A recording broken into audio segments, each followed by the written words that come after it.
اسرائیلی جارحیت جاری ہے۔ دوحہ میں جو بھی کچھ ہوا اس کے بعد اسلامی سربراہان کا ایک اہم اجلاس ہونے جا رہا ہے جس میں اسرائیلی حملوں پر اسلامی دنیا کا مشترکہ موقف دیا جائے گا اور وزرائے خارجہ کی سربراہی اجلاس کی قرارداد کے مسودے کی تیاری اس وقت مکمل کر لی گئی ہے اور پاکستان کی جانب سے نائب وزیر اعظم اسحاق ڈار سمیت اہم وزرائے خارجہ کی یہ شرکت ہے جس میں اہم فیصلے ایکسپیکٹ کیے جا رہے ہیں۔ اچھا، یہ اجلاس اسرائیل کے بزدلانہ اور جارحیت پر عملی اقدامات کے خلاف مسلمان حکمرانوں کی ایک مشترکہ آواز ہوگی۔ But you know what, I am more into this thing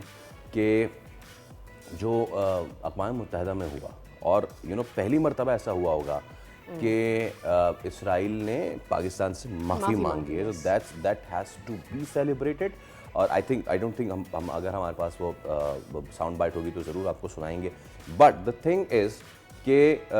Pakistan کا اس طرح آن دا فیس آ کے اسرائیل کو اس کے بلیٹنٹ لائی کو انکور کرنا اور ان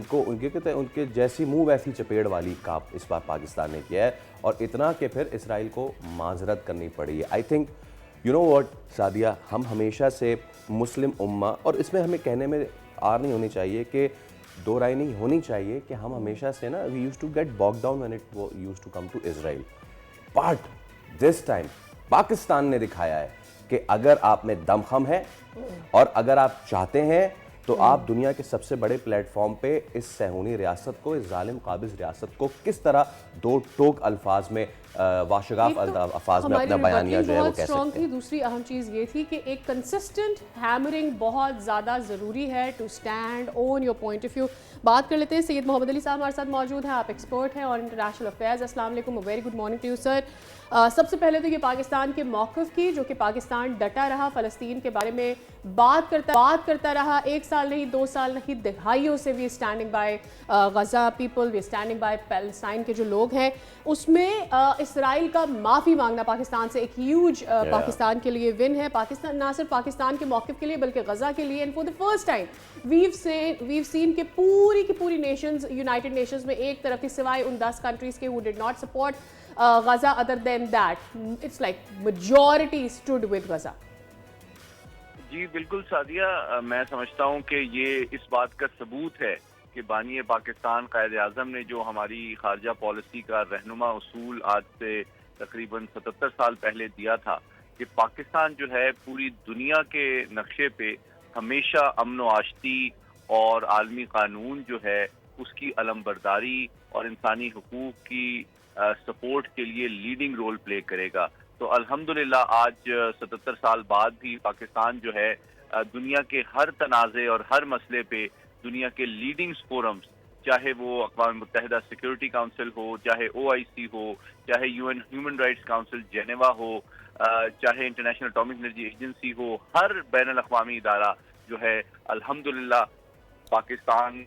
اس میں ایک لیڈنگ رول پلے کرتا رہا ہے، پوری دنیا میں عدل و انصاف، امن کے قیام کے لیے بھی، عالمی قانون کے نفاذ کے لیے بھی، اور جو ظالم اقوام اور ممالک ہیں جو کہ عالمی قوانین اور عالمی اداروں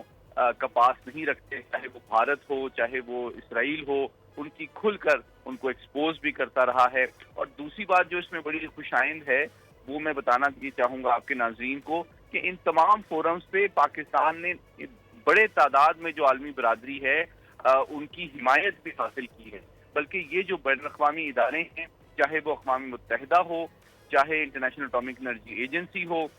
چاہے UN human rights council Geneva ہو، چاہے OIC ہو، ہر فورم پہ پاکستان نے ایک لیڈنگ رول پلے کیا ہے۔ اور اس سے یہ بھی ثابت ہوتا ہے کہ بین الاقوامی برادری اور بڑے تعداد میں جو ممالک ہیں وہ پاکستان کے رول کو بڑی اہمیت دیتے ہیں دنیا میں امن و آشتی کے فروغ کے لیے۔ دوسری بات یہ ہے کہ پاکستان نے ہمیشہ جو ہے جو بھی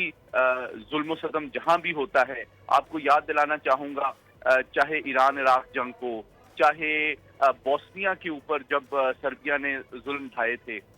چاہے افغانستان اور عراق پہ حملے کیے گئے تھے، پاکستان نے ہمیشہ جو ہے اصول پسندی کا موقف اپنایا ہے، جس کی وجہ سے پوری دنیا پاکستان کو بہت احترام اور قدر کی نگاہ سے دیکھتی ہے۔ اور پاکستان نے اوور اینڈ اوور پروو بھی کیا ہے کہ آپ کب ایگریشن کی کر کے بھی آپ اپنے اینیمیز کو ہرا سکتے ہیں، اور اسٹریٹجیکلی پاکستان کتنا ابو ہے، diplomatically Pakistan has come a long way.